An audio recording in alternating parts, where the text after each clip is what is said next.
by Mugov Tafanyika. The Unity Accord of 1987 is posing serious headaches for President Emerson Mnangagwa, who gave himself 2 days to handpick his 2 deputies. Zimbabwe's then acting President Emerson Mnangagwa and his wife Auxilla attend the funeral ceremony of Peter Shenetsa at the National Heroes Acre in Harare on January 7, 2017. Former Governor Peter Shenetsa died on January 2, 2017. AFP. JEKESAI and JIKIZANA photo credit should read JEKESAI Nyikizanap. Getty Images. This comes amid indications that Zimbabwe Defense Forces ZDF Commander General Constantino Chiwenga could make history by becoming the first decorated soldier in post-independent Zimbabwe to land one of the posts straight from the barracks. Mnangagwa is required by the party's constitution to pick the other deputies from a powerful cast of contenders in the former ZAPU, which is proving to be a Herculean task for him. The list includes veterans of the liberation struggle who were in the ZIPRA High Command, among them retired Colonel Shingajube, Lieutenant General Philip Valerio Sibanda, retired Brigadier General Ambrose Mutanhiri Mashonaland, East Provincial Affairs Minister, and Stanley Nleya, whose Chimurenga name was Elisha Gagisa. There are also dark horses in the form of Kembo Mohadi, Defense Minister, and Jacob Mudenda, the current Speaker of Parliament.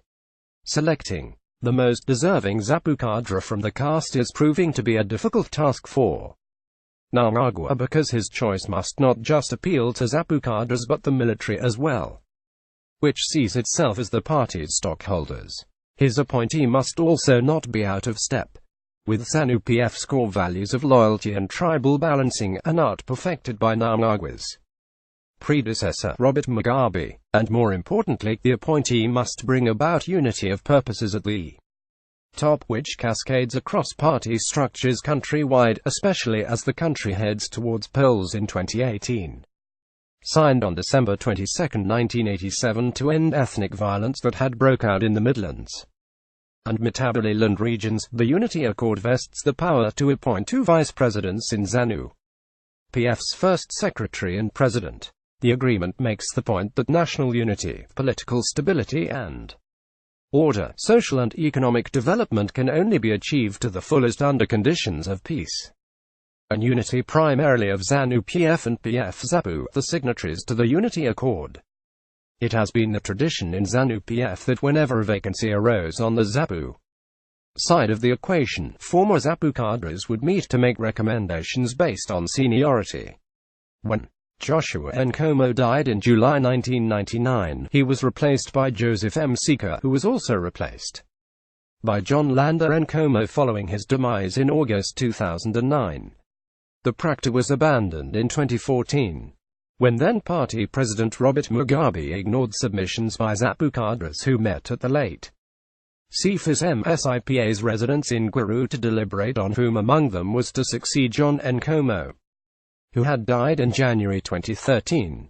Breaking with protocol, Mugabe settled for Felekezela Mphoko, whom many thought was a rank outsider. Mphoko became the only VP on the ZAPU side to leave office while still alive after he fell out with the military due to his closeness to Generation 40 functionaries, especially Mugabe's wife, Grace.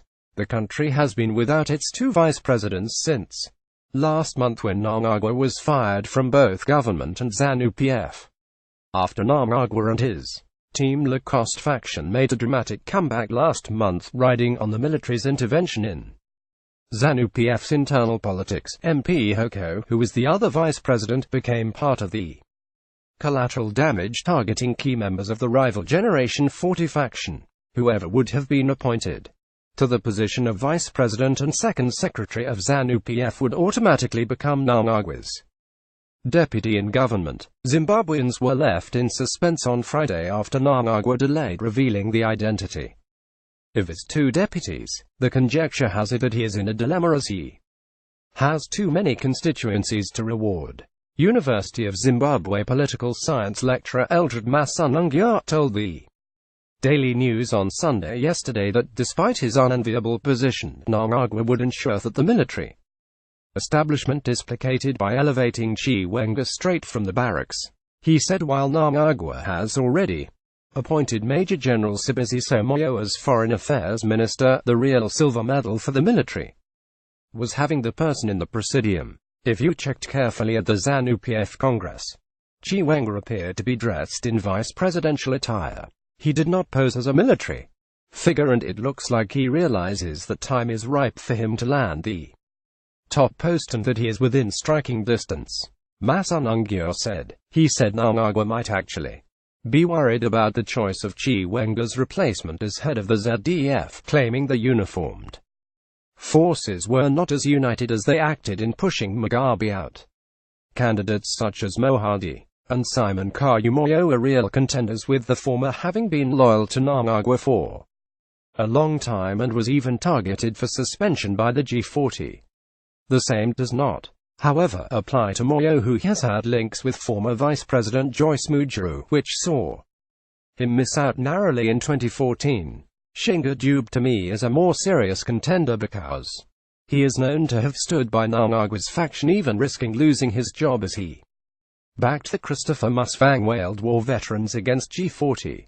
He may actually have a better chance than the other two I have mentioned because he is a very solid war veteran with impeccable history. Contacted for comment, Dube told the Daily News on Sunday yesterday that while in the past the ZAPU side of ZANU-PF would be given an opportunity to meet and decide on who to second. According to the seniority, it was up to Mnangagwa to decide what criteria he will use. As it stands, I would say the most senior from our side is Mashonaland East Provincial Minister Ambrose Mutanhiri, although he is senior to me by a few months, having trained together in 1963. Dube said. The likes of Mohadi came in much later, in the 1970s, but what we used to do is to meet and decide. For example, when Joshua Nkomo died, we decided that the national chairperson of the party, Joseph Msiko, should be elevated, and we did that again with John Nkomo. However, this was dropped in 2004, when we sought to have Kayumoyo to replace Nkomo, only to find Mefoko's name featuring. We did not know where that had come from because we had had a meeting that was shared by MSIPA in Guru that came up with a position. Now we know that the criteria used was that MP Hoko was close to the former First Lady, Grace Mugabe. We will follow the same process if we are given the chance, but it is up to the appointing authority at the end of it all. Daily News.